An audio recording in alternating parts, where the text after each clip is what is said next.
All right, so I gotta thank Cameron because he really just did all of my background for me. I have like nothing left to start with, and I actually assumed he was going to do that, so I don't have to skip any slides. I'm going to tell you about a new model I've been working on that is purely analytic. So in the past, I've studied the CGM using simulations. I still do that. Simulations very similar to the Tempest simulations, which have been published and I talked about here last year. But this year, with this semi-analytic model I'm talking about, it's still motivated by simulations, which is why I'm showing this image, which is one of my simulations, but post-processed using Google's Deep Dream neural network machine learning thing to be the way an impressionist painter would see the CGM. And so that's what this model is supposed to be, because as Cameron just told us, there's a lot going on in the CGM. It's really hard to resolve it. You know, there's hot stuff, cold stuff, halo mass dependence, redshift dependence, star formation rate dependence, and resolving all that in the simulation is really tough. And so what I'm going to try to do is present a working model for all of us to wrap our heads around the CGM that goes after all of this all at once in one unified, coherent model. Now, because there are so many observations and it spans such a huge range, I can't talk about everything all at once.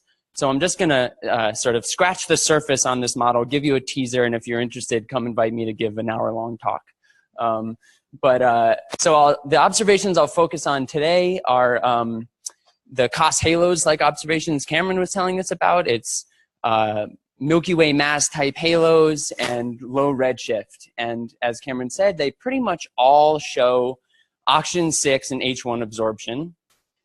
And you can split the observations by whether they show low ion absorption or do not.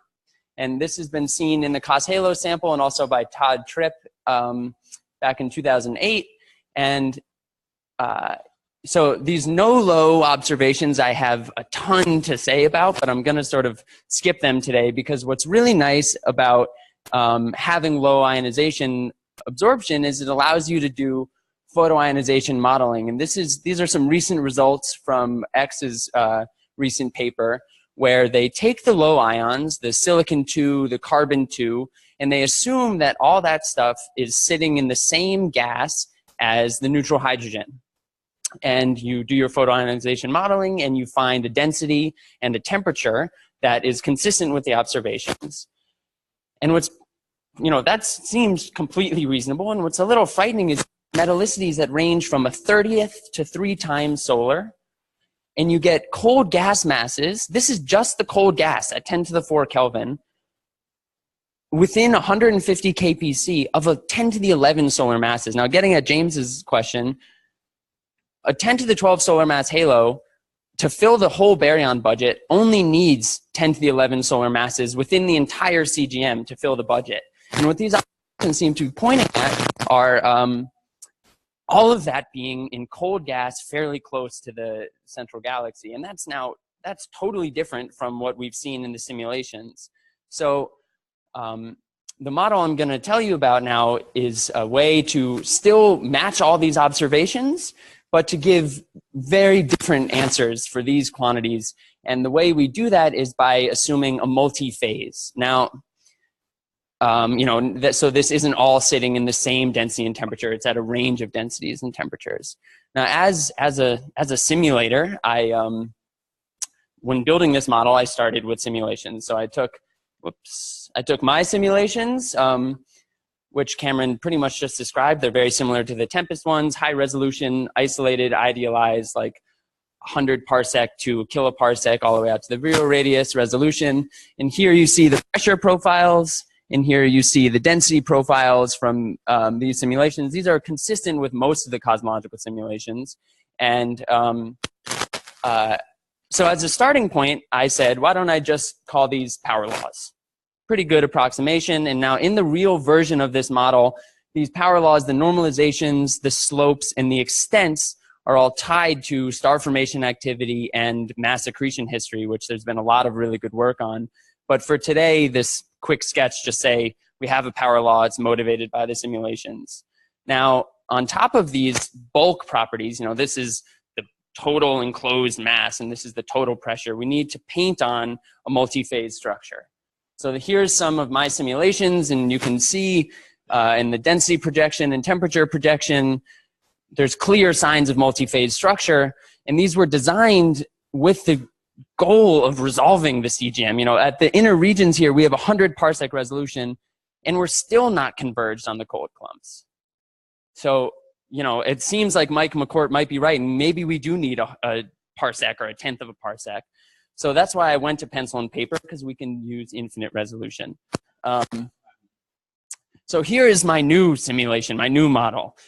This is my multi-phase structure. And so I have my starting enclosed mass profile from my power laws, and I'm going to build up a multi-phase model. First, I'll start with each shell. I'm going to populate the hot gas mass. And you'll want your hot gas mass or your hot gas to have some properties, maybe high entropy or long cooling times, or for it to be thermally stable. So I went with the thermal stability criterion. So in each shell, in each radial annulus, I enforce that the hot gas has some cooling time over freefall time above some value. And I shift that value and see how things change. With the remaining mass, I split it between the cold phase and the intermediate phase, which I call the cooling phase. And that's parameterized by this other number, F cold, which is the ratio between those two. And again, in the full version of the model, this is a very physically motivated parameter, because you can imagine if you have a cold clump and it just recently got hit by a burst of star formation, the cold clouds have been shredded, like Cameron's going to tell us about in a little while, and they'll populate the intermediate phase. And so this F cold is a real physical, tied to physical processes. Now, I put this stuff at the thermal equilibrium temperature and this stuff at the virial temperature, and this has to be spread out in between. And the way you do that is you say the amount of mass in each temperature bin is just proportional to the cooling time in that bin. You spend longer in phases that cool slowly. And then finally, I enforce pressure equilibrium. Now, this is where simulations fail. If you don't have the resolution, you can't get pressure equilibrium. And so what's really neat about this model is if I change this assumption, I can actually reproduce my simulations, the fire simulations, and really nicely show what you would need to bridge between the observations and the simulations, and still have these sort of more, parameters that are, results that are more informed by simulations. So now let's see what this looks like. Oh, sorry. So very quickly, here is one of those shells just showing what the mass distribution looks like in temperature space. So we have our hot gas, our cold gas, and this intermediate phase. And the reason why I've stressed this is the modeling done previously just had this and this. But you really need this intermediate phase, because this is where all the different ions peak. I've placed them just about at the temperatures where they peak. So if you're going to try to match all these low ions, which goes all the way up to carbon-3, with the H1, you're going to get some pretty funky values compared to what you'd get with a model like this. Now, when you do this, you get some pretty neat results, I think. So here is a single phase model. So it's all hot stuff. Here's my cooling time over the free fall time. People think that it's supposed to be above 10. So this stuff is very thermally unstable. And what you see here, I'm showing the COS halos observations, and here's my neutral hydrogen column density profile. I'm about at the lower cusp. And this is almost exactly what I got from my simulations of idealized halos. Now, when I start to impose this multi-phase structure by imposing a cooling time cut, a cooling time over free fall time cut, I get these observations pretty nicely. And this is, look at this. This is a cold and cooling gas mass 200 times less. And I can still reproduce the observations, and I still fill the baryon budget. And now if I go a little higher, I can really start to get in the range. And this range here, F cold, that's that ratio between the hot stuff, or sorry, the coldest stuff and the cooling stuff. And I think this is, this is really promising. Oh, I forgot to mention the metallicity in these simulations, or in these models, I've just taken as a third solar. Actually, if I put in a realistic profile more in line with what Cameron just showed, it actually gets even better. But for simplicity, I just kept it fixed for now. So let's now wrap up by looking at all of the different ions. Here's neutral hydrogen, here's silicon-2, here's carbon-3, here's that pesky oxygen-6.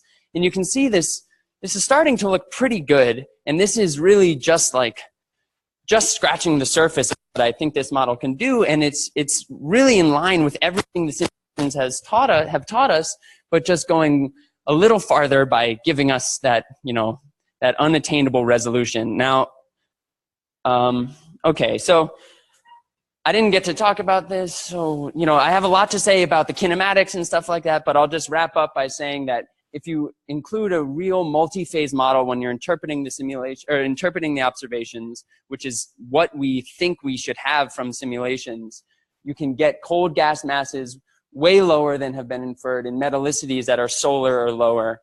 And this model goes on to explain many things like the halo mass dependence, the star formation rate dependence, redshift dependence, and the kinematics. So if you're interested, please come talk to me. Thanks.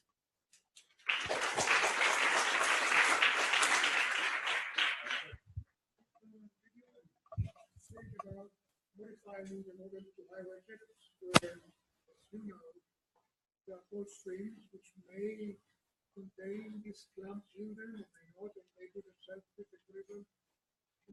Absolutely, absolutely. So that's one of the high redshift extensions. So I think at these lower redshifts we don't have to worry so much about filaments. But I would in this simple model I would sort of parameterize the filaments as an F cold factor there, and by going to a higher F cold contained in those filaments, you can really nicely match some of the high redshift constraints.